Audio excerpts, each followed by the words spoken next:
claim to be the second military power in the world.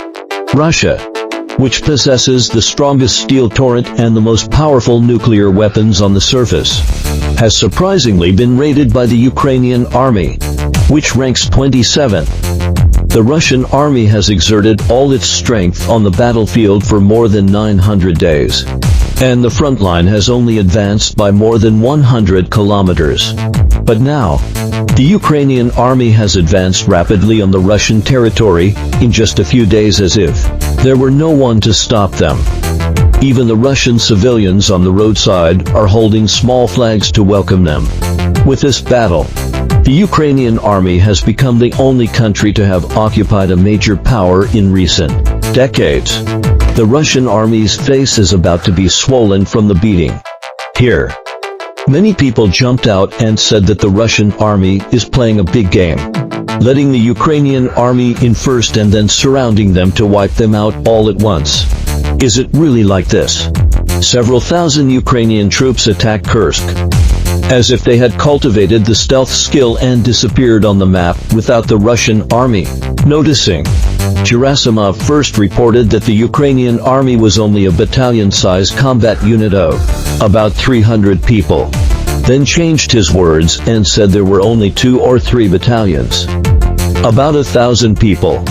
Later, he said that more than 400 people had been killed and the advance of the Ukrainian army had been stopped. But now, several brigades of the Ukrainian army are advancing rapidly along several lines in Kursk. Moscow is trembling. The intelligence capability of the Russian army is now no different from that of a blind person. How could they possibly surround and annihilate the enemy? The offensive launched by the Ukrainian army is not a small-scale sneak attack, but a carefully designed and meticulously implemented campaign. It requires at least half a year of planning in advance. Where is the weakest defense of the Russian army? Where can they advance smoothly? Where will the Russian army provide support? Where can they besiege and attack the reinforcement? How to set the offensive route? All these were planned half a year ago.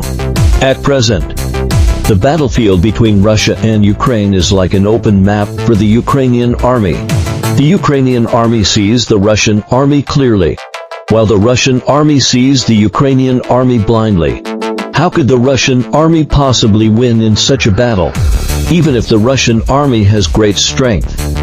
But if you can't see your opponent, aren't you easily knocked down by a small roll? Now, we shouldn't discuss whether the Ukrainian army can hold Kursk or whether the Russian army can annihilate the Ukrainian army in Kursk.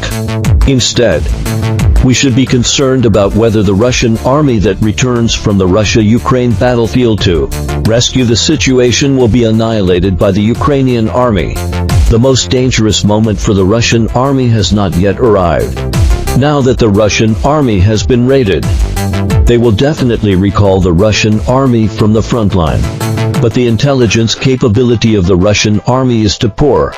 You don't even know how many troops the Ukrainian army has or their deployment. If you rush back rashly, wouldn't you be surrounded and attacked by the Ukrainian army?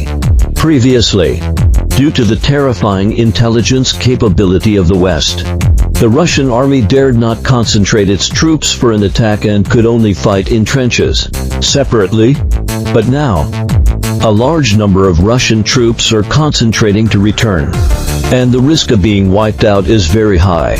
The Russian army is really in a difficult situation because of the Ukrainian army. If they defend, they have to mobilize troops from other places. If they don't defend, the enemy will advance freely. The Russian army never dreamed that the Ukrainian army would dare to send so many troops to attack the Russian territory. The Russian army has encountered the biggest crisis since the Russia-Ukraine war began. Once the window paper is pierced, the house will leak from all sides.